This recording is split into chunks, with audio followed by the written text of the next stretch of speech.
อนนี้ทีมงานพวกเขาก็นัดเตยแล้วเนาะที่ว่าจะมาซอยเหลือพี่น้องทางหลอนคาถึกอุทกภัยน้ำท่วมเนาะแต่ว่าตอนเขาเดินทางไปนี่เขาจ้างรถตู้แต่เรารู้สึกว่าตอนนี้นี่มันมีทางรถมีแอร์เฮานี่เองนะที่เป็นผู้ที่ว่าต้องออกไปตอนนี้สังเกตเบิ่งแต่มินิได้เปิดประตูทางนี้เนาะทุกคนอาจจะไหนก็แล้วแต่เด้อเนาะน้ำใจของเขายังจะไหลเข้าสู่หลวงน้ำทาเนาะสู้ๆจ้าสู้ๆถึงจะรอดก็สู้ ตอนนี้พวกเขากำลังมุ่งหน้าเข้าไปหลวงน้ำทาโอ้ยทุกคนโชคดีซะเหลือเกินรถคันนี้บอมีแอร์เปิดประตูที่แท้ชูรถทิปรถสปอร์ตซุปเปอร์คาร์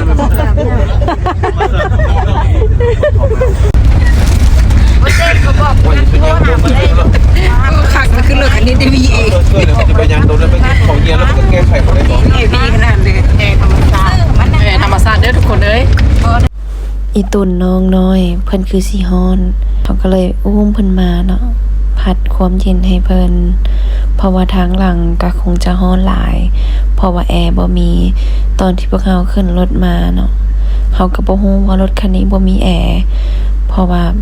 ขี่ออกมาแล้วจึงฮู้แต่สิลงรถไปก็เป็นไปบ่ได้ฉะนั้นเมื่อเฮาลงเรือลำเดียวกันเฮาก็ต้องไปให้ถึงที่สุดเนาะและตอนนี้มินี่จะมาเล่าเรื่องของระยะการเดินทางที่พวกเขามุ่งหน้าเข้าสู่หลวงน้ำทาจากนาเตยเนาะเส้นทางที่เขาไปนี่จะมีถนนหนทางที่มีการดินเจือนมีห้อยของแปวน้ำที่ไหลไปสู่หมู่บ้านของ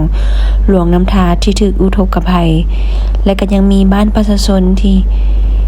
มีความเสี่ยงต่อการถูกเจือนลงไปใส่หน้าน้ำเนาะแบบว่า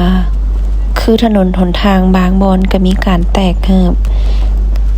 มีการถูกดินเจือนลงไปถือว่าความรู้สึกนี่เป็นตาย่านในการเดินทางเลยเนาะเพราะว่าเฮาขี่ไปดีเฮาก็บ่ฮู้ว่าดินจะเจือนตอนใดและหนทางจะถล่มไปตอนใดเฮาก็บ่ฮู้ถือว่าเส้นทางตอนนี้ระยะนี้ถือว่าอยู่ในความสุ่มเสี่ยงที่เป็นอันตรายหลายหมู่บ้านที่อยู่ใกล้เคียงเขตนั้นอยู่จุดๆนั้นก็ถือว่าอยู่ในจุดที่มีความสุ่มเสี่ยงถ้าว่าบ้านล่มหรือว่าเฮือนเจือนไปก็อาจจะเฮ็ดให้ประชาชนเกิดเหตุการณ์ที่บ่ดีได้หลายอันหลายอย่างและตามระยะทางที่ว่ามินี่เดินทางมาก็มีบ้านเฮือนคนที่ถูกอุทกภัยบางหลังคาก็กำแพงลุเฮือนลุไปเบิดเลยสังคาปืดไปเบิดเห็นแล้วก็รู้สึกอีตนสงสารเนาะแต่จังใดก็ตามมินี่ก็ขอเป็นกำลังใจให้กับพ่อแม่พี่น้องชาวหลวงน้ำทาขอให้ผ่านวิกฤตนี้ไปให้ได้เนาะอันใดที่ทางพวกเขาช่วยได้พวกเขาก็จะช่วยให้เต็มที่และขอให้วิกฤตนี้ผ่านไปไวๆเด้อ